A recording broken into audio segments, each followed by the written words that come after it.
中共央视新闻今天报道，习近平星期日晚上已从俄罗斯回到北京，等待他的不是鲜花和掌声，似乎全是糟心事。他和普京一起的场面不是什么高光时刻，很可能成为历史耻辱。波兰总理图斯克说，这非常可耻。在川普总统关税的冲击下，北京正慢性失血。有专家预测，习近平正在让中国陷入渐进式衰退。中共党魁习近平还没回到北京，统计局就在周六送来坏消息，中国老百姓不愿消费的趋势还在恶化。4月份物价连续3个月下滑，这让中国制造商很是头疼，做出的东西卖不出去，他们已经连续31个月降价卖东西了。没钱的不只是老百姓和工厂，地方政府也没钱了，好几个省只能拖欠教师和公务员工资。不满情绪从体制内到体制外，中国社会不满的火山很快就会喷发。你好，这里是希望世界要闻透视，我是王潇。物价便宜，这不是好事吗？东西便宜了，人们不是很高兴才对吗？习近平就曾经这样问过。可他不知道东西为什么便宜，那是因为人们口袋空了，工厂做出的东西没人要了，工厂便宜出售，可还是没有人买，再降价还是没人买，这样下去呢，工厂早晚关门。工厂是普通人劳动挣钱的地方，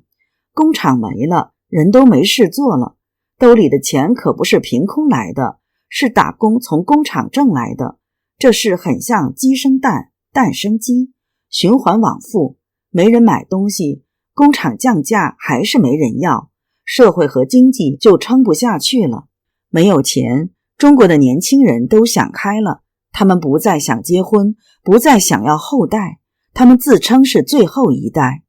彭博社5月8号有个长篇报道，说中国年轻人不婚不育是中国社会和经济的定时炸弹。这话听着挺吓人，可毕竟是定时炸弹，不会立即爆发。最头疼的是，现在的中国已经四处起火。社交平台 X 账号有人发文说，四川省宜宾市云连县数百三轮车车主围堵运管车，抗议县领导新任班子取消三轮车的所有合格凭证，断了当地很多农民赖以生存的生计。他们的抗议遭大批警察驱散。X 平台账号还有人5月8号发文说，广州外卖小哥全睡桥洞，这就是盛世。X 平台账号周军红发帖称，2025年5月7号，广东汕头的广澳村民堵路维权，抗议村委私自出售广澳村避风塘，并试图强行拖走村民的渔船，遭上百名共匪警察镇压。推翻共产党的起义就从广东开始吧。旅澳学者李元华指出，老百姓能活呢就隐忍，活不下去的时候就奋起反抗，就是这么一个状态。而且这种事情越来越多，因为越到最后的时候，中共可能连底级官员他照顾不到了。中国人深陷苦难，习近平却在红场和普京肩并肩展示无上限友谊。波兰总理图斯克并没有认为这是光彩的事情，他对参与红场大阅兵的外国领袖说，多可耻，习近平就在其中。习近平与普京应该是各有盘算，普京手头缺钱，他必须尽快地卖出油气，拿到战争经费，盼着习近平让西伯利亚力量2天然气项目早点开工。普京的胃口似乎很大，他要习近平把中国的工厂搬去俄国，说明普京也知道制造业对于战争的胜利有多么重要。这与美国总统川普的想法何其一致。川普说，80年前的这个星期是美国的战车、船舰、卡车、飞机与士兵击败敌人，没有美国，解放就永远不会出现。这就是说，美国当时的制造业是2战胜利的保证。川普要制造业回流美国，他是在准备一场大战吗？的确，川普贸易战的主要火力瞄准了北京，习近平坐立难安。红场阅兵却是个好机会，这会激怒泽连斯基，拖慢俄乌战争和谈进程，北京正好浑水摸鱼，是让普京疏远川普倒向北京的好时机，让普京分担一些川普的火力，顺便拉近中俄关系。普京的算盘很可能相反，如果能拉上川普这样一个盟友，就可以对习近平施压，自己未尝不可以左右逢源。纽约福坦莫大学法学教授、中国问题专家卡尔明兹纳对法国快报周刊说，习近平让中国进入反改革时代，中产阶级和年轻人对经济放缓极为焦虑，能否达到父辈的生活水平越来越没有信心。这表明习近平上台时所承诺的中国梦已不可能了。他认为，在习近平治下，中国最不可能出现民主化和自由化，政权突然崩溃也不大可能，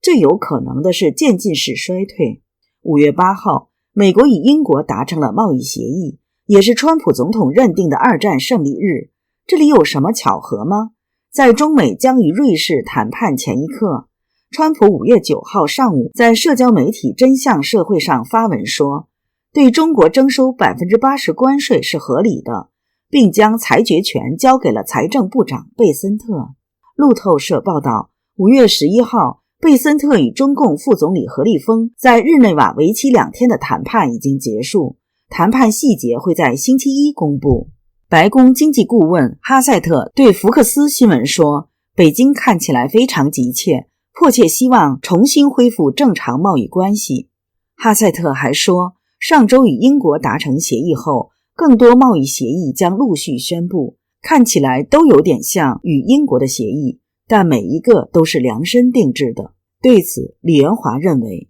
中共一定会让步，但是中共口头上一定要占足了便宜，中共肯定要拖。他一直想着明年中期选举让共和党变成少数派，这样的话美国川普的政策就不能进行下去了，然后他自然就有好结果了。所以他一定会拖，但是拖不下去的时候他会做一些小的这种让步，这就是他的一个基本的一个策略。中共现在着急在哪儿呢？是因为美国在和像印度啊、越南这些国家去谈，他也害怕什么呢？因为他的所有的过去出口外贸的东西，如果别人都谈好了，美国都把这个问题解决了，那他再想拿回来他没有优势，供货链子真断了，大家不需要他的时候，他再想进局就进不去了，他就害怕了。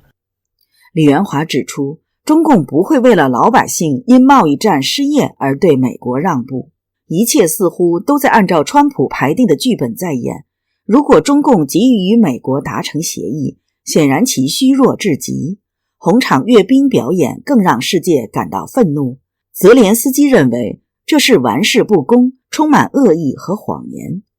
川普对中国抽取 80% 关税，能让北京好过吗？时政观察人员、台湾资深律师童文勋指出，英美达成贸易协议，这是川普建立世界新的经济和政治秩序的开端，决定了制造业回流美国的大趋势。而对中国加征 80% 关税，会让中共活得特别难受，死不了又活不成，血液会慢慢流干，最后衰竭而亡。